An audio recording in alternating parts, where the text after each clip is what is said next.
Dear students, in this video lecture session, we discuss about pre-stress concrete. So, pre-stress concrete जो है वो हमारा last unit means 5th unit का part है। यहाँ हम आज जो डिस्कस करने वाले हैं वो हम यहाँ प्री-स्ट्रेस कंक्रीट का इंट्रोडक्शन पार्ट देखेंगे। तो सबसे पहले हम बात करते हैं। So, in ordinary reinforced cement concrete, compressive stress are taken up by the concrete and tensile stresses by steel. Takes up the tensile stress, the concrete in tensile zone develop minute cracks.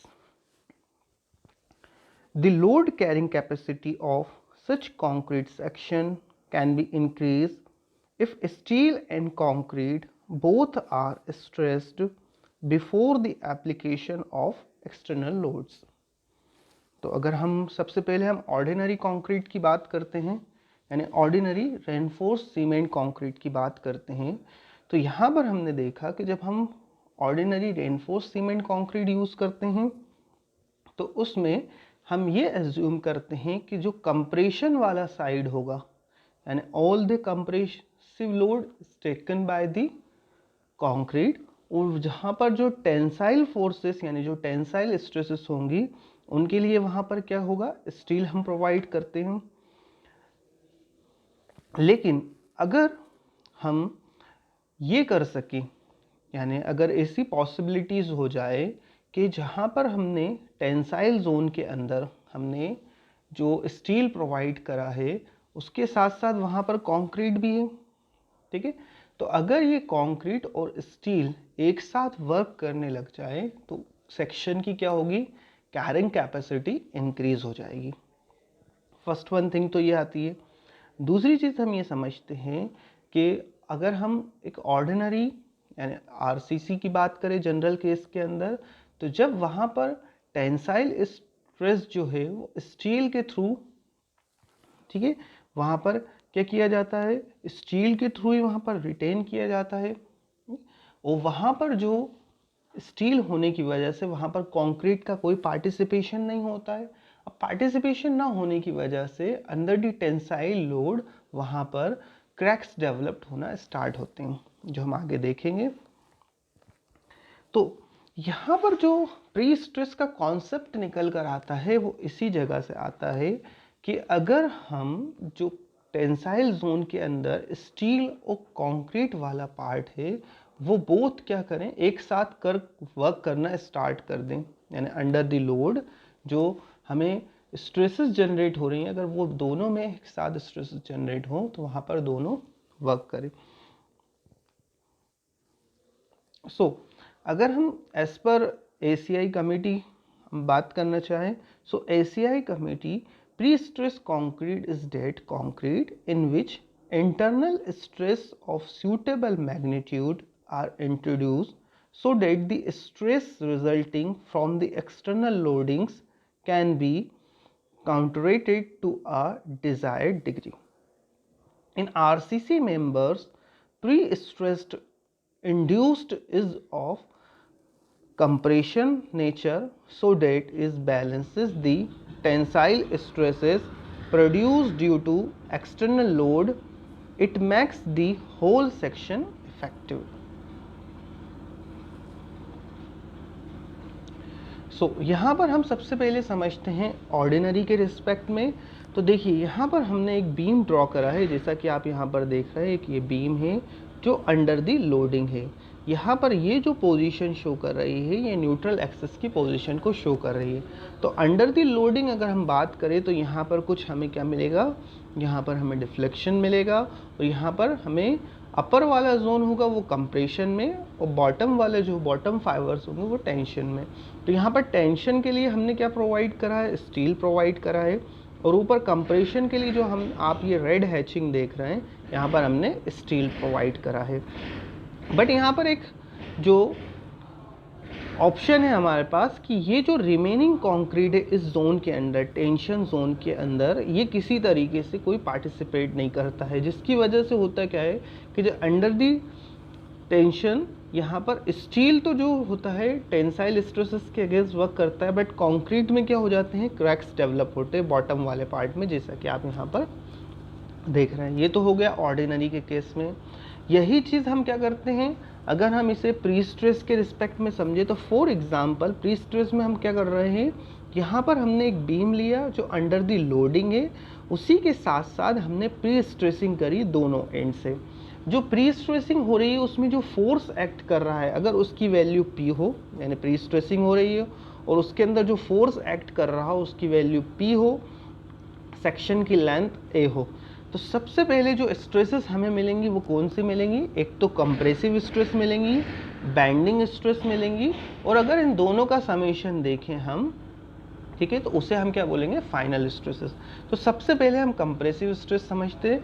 तो due to this load, ये जो load act कर रहा है, यानी pre stressing के लिए हम यहाँ पर जो फोर्स एक्ट कर रहा है उसके रिस्पेक्ट में जो कंप्रेसिव स्ट्रेस जनरेट होगी सेक्शन के अंदर, उसकी वैल्यू क्या हो जाएगी, P upon R, P upon A, यानी फोर्स अपॉन एरिया।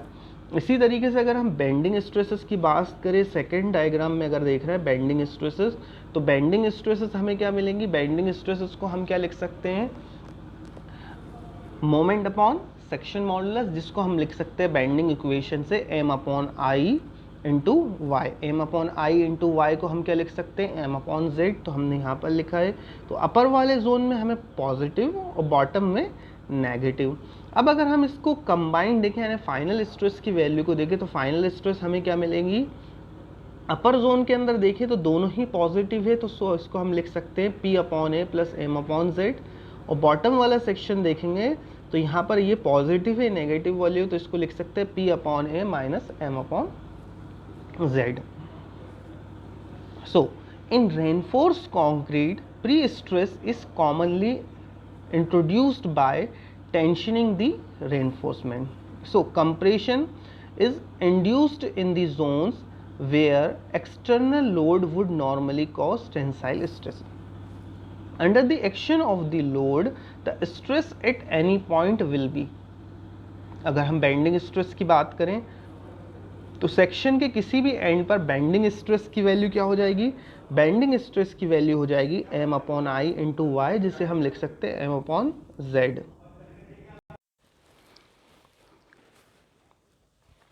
सो बेंडिंग स्ट्रेस के लिए जो हम वैल्यू लिख सकते हैं, स्ट्रेस एनी पॉइंट, वो क्या हो जाएगा, बेंडिंग इक्वेशन से m upon I into Y, जिसे हम लिख सकते हैं m अपॉन जेड, क्योंकि यहाँ पर जो हमारा i अपॉन वाई क्या हो जाता है, z, ठीक है। सो अगर फाइनली हम देखें, so compressive prestress in the beam वो क्या हो जाएगा हमारा, कंप्रेसिव फोर्स अपॉन एरिया, जिसको हम लिख सकते हैं P अपॉन ए। इसी तरीके से bending stress due to external load, जिसको हम बोलेंगे बेंडिंग स्ट्रेस, तो बेंडिंग स्ट्रेस क्या हो जाएगी हमारी, m upon I into Y, plus minus रहेगी यहाँ पर, हमारा दोनों जोन है यहाँ पर हमारा, इसको हम लिख सकते हैं m अपॉन जेड। तो नेट स्ट्रेस की वैल्यू क्या हो जाएगी, किसके लिए, कंप्रेशन जोन के लिए, नेट स्ट्रेस हो जाएगी हमारी P upon A plus minus m upon I into Y. और अगर हम सिर्फ किसके लिए देखें, top of the beam section के लिए देखें, यानी कंप्रेशन के लिए देखें, अगर हम टॉप सेक्शन के लिए देखें या अपर सेक्शन जिससे हम बोल सकते हैं उसके लिए देखें, या न्यूट्रल एक्सिस से ऊपर वाली जो पोजीशन है उसके लिए देखें, तो ये क्या हो जाएगा, P upon A plus m upon I into Y. इसी तरीके से net stress at the bottom fibre, ये क्या हो जाएगा हमारा, net stress at the bottom fibre P upon A m upon I into Y.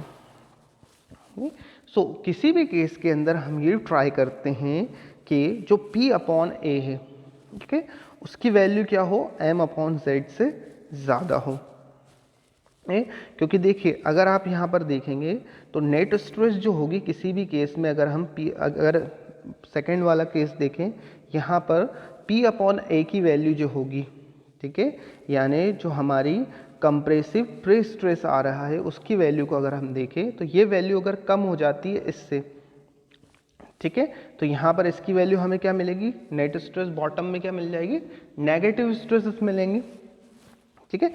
सो इस केस लिए हमें क्या करना पड़ेगा, इसकी वैल्यू को ज़्यादा रखना पड़ेगा। नेक्स्ट हम बात करते हैं, ये तो हो गया एक बेसिक सा कॉन्सेप्ट कि यहाँ पर स्ट्रेसेस का क्या रोल है, स्ट्रेसेस किस तरह से वर्क कर रही हैं, जैसा कि आपने यहाँ पर समझा। नेक्स्ट हम बात करने वाले हैं मटेरियल, क्या क्या मटेरियल यहाँ पर यूज़ होते हैं प्री स्ट्रेस कंक्रीट के अंदर। तो जैसे कि ऑर्डिनरी रेनफोर्स कंक्रीट की हम बात करें तो वहाँ पर दो मटेरियल कौन से हो गए, एक हो गया हमारा स्टील और दूसरा हो गया हमारा कंक्रीट। तो सिमिलरली यहाँ पर भी जो अगर बात करेंगे तो यहाँ पर भी जो मेन मटेरियल रहेंगे वो क्या रहेंगे, स्टील एंड कंक्रीट। तो फर्स्ट हम बात करने वाले हैं स्टील के बारे में। So ordinary mild steel and deform bar use in RCC, not used in PSC. तो अगर हम बात करते हैं कि अगर हम जनरल जो हम रेनफोर्स सीमेंट कंक्रीट पर देखें तो वहाँ पर हम क्या यूज़ करते हैं, कौन से बार यूज़ करते हैं, माइल्ड स्टील बार यूज़ करते हैं या हम HYSD बार यूज़ करते हैं। लेकिन प्री स्ट्रेस कंक्रीट के रिस्पेक्ट में हम क्या करते हैं, इन दोनों ही बारों को हम यूज़ नहीं करते हैं। क्यों, उसका रीज़न क्या है कि इनकी जो यील्ड स्ट्रेंथ होती है वो क्या नहीं होती है, यहाँ पर हम yield strength is not very high, यानी इनकी जो यील्ड स्ट्रेंथ होती है वो ज़्यादा नहीं होती है। और दूसरी चीज़ हम अगर बात करते हैं तो due to the pre stress क्या होता है कि जब हम प्री स्ट्रेस्ड टेक्निक यूज़ करते हैं किसी सेक्शन के रिस्पेक्ट में तो यहाँ पर हमें नंबर ऑफ लॉसेस होते हैं स्ट्रेस के रिस्पेक्ट में, ये अराउंड 20% होते हैं। ये इनमें बहुत सारे फैक्टर्स वर्क करते हैं जो हम आगे लेक्चर में देखेंगे। और अगर हम HYSD बार या माइल्ड स्टील बार को अगर हम यूज़ करें तो इनमें जो प्री स्ट्रेस्ड की वैल्यू होगी वो बहुत ज़्यादा हमें क्या मिलेगी, कम मिलेगी। उसका रीज़न क्या है कि यील्ड स्ट्रेंथ जो होती है इनकी वो क्या होती है, कम होती है। इसी तरीके से अगर हम बात करते हैं so high tensile strength steel is used for prestressing. So prestressing के लिए हमें क्या यूज़ करना पड़ता है, हाई स्ट्रेंथ स्टील यूज़ करना पड़ता है, ठीक है। और इसी तरीके से the steel used in pre stressing must have higher ultimate elongation. तो यहाँ पर डिफरेंट टाइप्स के स्टील बार यूज़ किए जाते हैं या स्टील वायर यूज़ किए जाते हैं। तो उनमें जो डिफरेंट टाइप्स होते हैं उनमें से फर्स्ट होते हैं टेंडन्स। अब टेंडन्स क्या होते हैं, so tendons are high strength tensile wires available in various diameter from 1.5 metre to 8 metre dia of wire. So यहाँ पर अगर हम देखें तो जब हम क्या यूज़ करते हैं, टेंडन्स को यूज़ करते हैं तो ये क्या होते हैं, ये हाई स्ट्रेंथ वायर होते हैं और इनका डायमीटर वेरी करता है 1.5 mm टू 8 mm में। और जैसे जैसे डायमीटर बढ़ता जाता है अल्टीमेट टेंसाइल स्ट्रेंथ जो होती है वो कम होती जाती है। तो अगर हम देखें 1.5 के लिए 1.5 mm अगर वायर देख रहे हैं तो यहाँ पर 2350, ठीक है, 2350 यहाँ पर क्या हो जाएगी अल्टीमेट टेंसाइल स्ट्रेंथ। और जैसे जैसे हम नीचे आते जाएंगे तो यहाँ पर क्या होगा, इन tensile strength, ultimate tensile strength wire की कम होती जाएगी। इसका रीज़न क्या है कि यहाँ पर जो अल्टीमेट टेंसाइल स्ट्रेंथ होगी वो किसके रिस्पेक्ट में होगी, फोर्स अपॉन एरिया। तो जैसे जैसे एरिया बढ़ता जाएगा वैसे वैसे हमें स्ट्रेस की वैल्यू क्या मिलेगी, कम मिलेगी, ठीक है। यहाँ पर भी वही यूज़ होगा। उसके बाद नेक्स्ट हम बात करते हैं वायर्स के लिए। तो इसी तरह से जो प्री स्ट्रेसिंग होती है उसमें वायर्स भी यूज़ किए जाते हैं। अब ये वायर होते कौन से, वायर को आप कैबल्स भी बोल सकते हैं, ठीक है। तो यहाँ पर क्या होता है कि जो कैबल्स या वायर होते हैं जो हम प्री स्ट्रेसिंग में यूज़ करते हैं इनको काय से बनाया जाता है, बंडल ऑफ वायर, यानी बहुत सारे छोटे छोटे वायर जो आपने देखा होगा, कैबल्स देखी होंगी, उनको आपस में स्पन करके यानी उनको गूंथ कर आपस में रस्सी जैसे बनाई जाती है। इसी तरीके से यहाँ पर वायर होते हैं, कैबल्स होते हैं जो हाई स्ट्रेंथ स्टील के होते हैं और इन्हें हम प्री स्ट्रेसिंग में यूज़ करते हैं बार की जगह। So the overall diameter of a cable और strand is from 7 to 17 mm. They are used for post tensioning system. इसके बाद नेक्स्ट हम अगर बात करें बार्स के लिए, so high tensile steels bars of diameter 10 mm और more are also used in prestress concrete. तो स्टील के बाद नेक्स्ट जो मटेरियल रहेगा हमारे लिए वो कौन सा रहेगा? कंक्रीट। जैसे कि हम बात करते हैं कि क्वालिटीज, अगर फर्स्ट हम देखें किसी भी केस के अंदर तो वो क्वालिटी होती है। यहाँ पर भी जो कंक्रीट यूज़ किया जाता है, concrete used should also be of good quality and high strength. इसको IS code recommends a minimum mix of M40 for pre-tension system and M30 for post-tension system। तो यहाँ हम आगे देखेंगे लेक्चर्स के अंदर कि प्री टेंशनिंग सिस्टम क्या होता है और पोस्ट टेंशनिंग सिस्टम क्या होता है। तो यहाँ पर IS कोड जो हमें मिनिमम ग्रेड रिकमेंड करता है वो कौन सा होता है? M40 for pre tension system और M30 for post tensioning system. High strength and high value of modulus of elasticity of concrete result in less deflection. तो जब हम high grade of concrete use करते हैं तो उस केस में क्या हो जाता है? डिफ्लेक्शन की वैल्यू कम हो जाती है। तो यहाँ पर हमें कंक्रीट के साथ एक एडवांटेज मिलती है। यहाँ पर जो कंक्रीट हम यूज़ करते हैं वो क्या होना चाहिए? वेल कॉम्पैक्टेड होना चाहिए। अब हम बात कर लेते हैं एडवांटेजेस एंड डिसएडवांटेजेस के लिए कि क्या क्या हमें एडवांटेज मिलती है प्री स्ट्रेस के केस में और क्या क्या डिसएडवांटेजेस होती हैं। तो सबसे पहले हम एडवांटेजेस की बात करते हैं। तो यहाँ पर अगर हम एडवांटेजेस की बात करें तो जब हमने जो कंक्रीट वाला पार्ट जो था उसमें देखिए हमने क्या क्या चीज़ें एडजस्ट करी हैं। फर्स्ट वन थिंग कि हम यहाँ पर higher grade of concrete use कर रहे हैं। इट मीन्स कि कंक्रीट की स्ट्रेंथ क्या हो रही है? बढ़ रही है। दूसरी चीज़ हाई टेंसाइल स्ट्रेंथ, हम वायरिंग केबल या टेंडेंट हम यूज़ कर रहे हैं यहाँ पर, तो जिससे स्टील की स्ट्रेंथ भी बढ़ रही है। उसके साथ साथ हम क्या कर रहे हैं कि जो कंक्रीट का जो पार्ट था टेंशन वाला उसको भी हम यूज़ कर रहे हैं, उसकी भी स्ट्रेस को हम यूज़ कर रहे हैं। तो जिससे हमें एक एडवांटेजेस क्या मिल रहा है कि ये सारी चीज़ें होने की वजह से सेक्शन का साइज़ क्या हो जाएगा? अगर हम जो हम नॉर्मल RCC यूज़ करते हैं उसके रिस्पेक्ट में देखें तो सेक्शन के साइज़ क्या होंगे? रिड्यूस होंगे। यही रीज़न है कि जब हम प्री स्ट्रेस्ड सेक्शंस यूज़ करते हैं तो ये सेक्शंस कैसे होते हैं? थिनर भी होते हैं और लाइटर भी होते हैं। यानी ये पतले सेक्शन से मिलेंगे आपको, यानी सेक्शंस के साइज़ जो रहेंगे वो कम रहेंगे। इसी के साथ साथ इनका वेट भी क्या रहेगा? कम रहेगा। उसके साथ साथ दूसरी एडवांटेज हमें क्या मिलती है कि जो कंक्रीट पूरा उस सेक्शन के अंदर लगा हुआ है वो क्या करता है? वहाँ पर इफेक्टिवली रेजिस्ट करता है लोड को। अब यहाँ पर हमने ऊपर देखा कि सेक्शन का जब साइज रिड्यूस होगा तो इट मीन्स कि यहाँ पर सेक्शन क्या होगा? सेल्फ वेट भी कम होगा। सेल्फ वेट कम होने की वजह से ओवरऑल हमें ये क्या मिलेगा? इकोनॉमिकल रहेगा। अब इनका यूज़ कहाँ पर किया जाता है? तो ये एडवांटेजेस होने की वजह से क्या हमने जैसे कि ऊपर समझा कि यहाँ पर स्ट्रेंथ क्राइटेरिया बढ़ने की वजह से और साथ ही साथ यहाँ पर क्वालिटी ऑफ द मटेरियल और यहाँ पर सेक्शन का साइज कम होने की वजह से और यहाँ पर सेल्फ वेट रिड्यूस होने की वजह से इनको कहाँ पर यूज़ किया जाता है? इस तरह के यानी प्री स्ट्रेस सेक्शंस जो होते हैं वो कहाँ यूज़ करते हैं? हैवी लोडेड स्ट्रक्चर के लिए यूज़ किया जाता है। अब यहाँ पर हमने इससे पहले देखा था कि कंक्रीट का यहाँ पर क्या यूज़ कर रहे हैं? हम हायर ग्रेड यूज़ कर रहे हैं, जिस वजह से हमें क्या मिल रहा है? डिफ्लेक्शन की वैल्यू क्या हो जाती है? कम हो जाती है। किसके केस में? प्री स्ट्रेस कंक्रीट के केस में। अब यहाँ पर जब कंक्रीट की क्वालिटीज़ इम्प्रूव होती है और यहाँ पर जो टेंशन जोन के अंदर पहले जो एक हमें डिसएडवांटेजेस मिलती थी कि क्रैक डेवलप होते थे, तो वो क्रैक वाला क्राइटेरिया यहाँ पर क्या हो जाएगा? अब क्रैक्स क्या होंगे? यहाँ पर डेवलप नहीं होंगे या कम होंगे।